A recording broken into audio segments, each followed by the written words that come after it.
शदीद ज़हनी दबाव में है। उसे खुद समझ नहीं आ रही कि वो कैसा महसूस कर रहा है। उसे शर्मिंदगी और तकलीफ दोनों का सामना है। वो ये मानता है कि माजी में जो जुल्म या दुश्मनी की गई हो उसकी कीमत मुस्तकबिल में चुकानी पड़ती है। उसे एहसास है कि उसके खिलाफ अभी बहुत कुछ बाकी है। औरत को बदनाम करने की साजिश। साउल खबरदार करता है कि मुखालिफ लोग एक बेगुनाह औरत को बदनाम करने का सहारा लेंगे, क्योंकि हमारे मुआशरे में ये सबसे आसान हथियार है। वो पिया के नाम पर किसी भी इल्जाम को बर्दाश्त नहीं कर सकता और गुस्से में खुद पर काबू खोने से डरता है। साउल कहता है कि असल जंग दो महाजों पर है। पहला, ये साबित करना कि सेठ दाऊद ही असल में मूसा जुवारी है। दूसरा, ये साबित करना कि मूसा जुवारी ने असलम से जुए में उसकी बेटी जीती और उसे जबरदस्ती रखा। वो मानता है कि दूसरा इल्जाम साबित करना बहुत मुश्किल है। सीन 4, सच मिटाने की ताकत। पता चलता है कि मूसा जुवारी ने बरसों पहले अपने शहर से तमाम सबूत मिटा दिए थे और पुलिस को भी अपने साथ मिला लिया था। अब वो इतना ताकतवर है कि कोई उसके खिलाफ गवाही देने को तैयार नहीं। माँ और बेटे की गुफ्तगू। माँ अपने बेटे से बात करती है। वो महसूस करती है कि उसका बेटा बहुत गहरी सोच में है। माँ को डर है कि कहीं एक लड़की की वजह से अपने बाप पर शक न करने लगे। अलियार हैरान है कि एक अकेली लड़की इतने ताकतवर लोगों के सामने डटकर कैसे खड़ी है।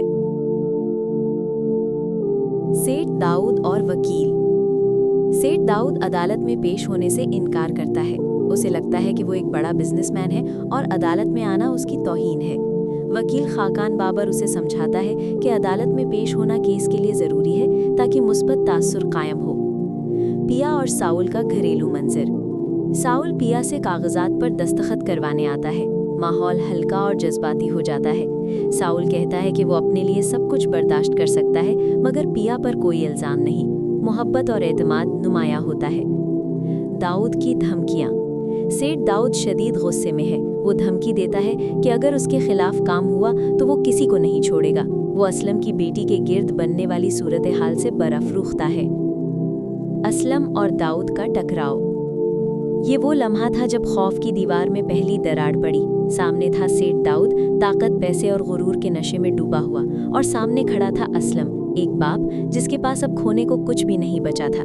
सेठ दाऊद ने हस्बे आदत धमकी दी, ज़बानें खींच लेने की, जिंदगियां रौंद देने की, क्योंकि उसे आदत थी लोगों को खौफ के साये में जीने पर मजबूर करने की। मगर इस दिन असलम ना झुका ना डरा। असलम ने कहा, वफादारी गुलामी नहीं होती, और तुम जैसे लोग वफा की कीमत क्या जानो, तुम तो सिर्फ इस्तेमाल करना जानते हो। यहाँ असलम ने वो बात कही जो सेठ दाऊद के दिल में तीर बनकर लगी। ये मेरी आखिरी बाजी है, जान की बाजी।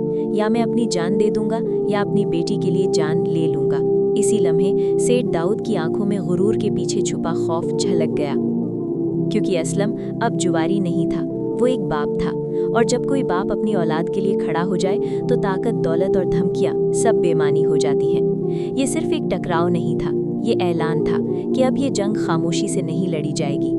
अदालत का आगाज। अदालत का दरवाज़ा खुलता है और कार्रवाई का आगाज होता है। साउल का वकील SHO बाबर को कटहरे में बुलाता है। सवाल एक एक करके तीर बनकर चलते हैं। उसके बार बार तबादले, उस पर दर्ज शिकायतें और करप्शन के इल्ज़ामात अदालत के सामने रख दिए जाते हैं। मकसद सिर्फ एक है, ये साबित करना कि जिस अफसर की गवाही पर पूरा केस खड़ा है उसकी अपनी साख ही मशकूक है। फिर वो लम्हा आता है जब पुलिस की सारी कहानी बिखरने लगती है। साबित किया जाता है कि असलम को जानबूझकर एक झूठे केस में फंसाया गया था। CCTV फुटेज सामने आती है और गवाही ये बताती है कि चोरी की गाड़ी पुलिस के कहने पर वर्कशॉप में खड़ी की गई थी।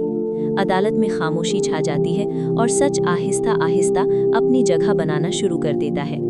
इसी दौरान अदालत के बाहर एक और मंजर चल रहा होता है। तुलबा, ह्यूमन राइट्स एक्टिविस्ट्स और आम लोग पिया के हक में आवाज़ बुलंद कर रहे होते हैं। मीडिया और सोशल मीडिया पर हर तरफ एक ही बात हो रही होती है कि अब खामोश रहने का वक्त खत्म हो चुका है। ये सब देखकर पिया की माँ के दिल को थोड़ा सा हौसला मिलता है कि शायद सच अकेला नहीं रहा। तहकीकात का दायरा मजीद फैलता है। पुराने शहर के रिकॉर्ड खंगाले जाते हैं, मगर हैरत की बात ये होती है कि मूसा नामी शख्स का असल रिकॉर्ड उसके पुराने शहर से साफ गायब कर दिया गया है। सिर्फ मामूली जराइम की कुछ पुरानी FIRs मिलती हैं, जैसे किसी ने जानबूझकर असल सच को मिटाकर सिर्फ इतना ही छोड़ा हो जितना दिखाना जरूरी था।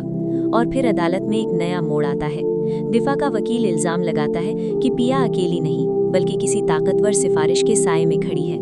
इसी लम्हे इस्तगासा पुरानी एफआईआर पेश करता है, वो एफआईआर जिसमें मूसा जुवारी का नाम दर्ज है।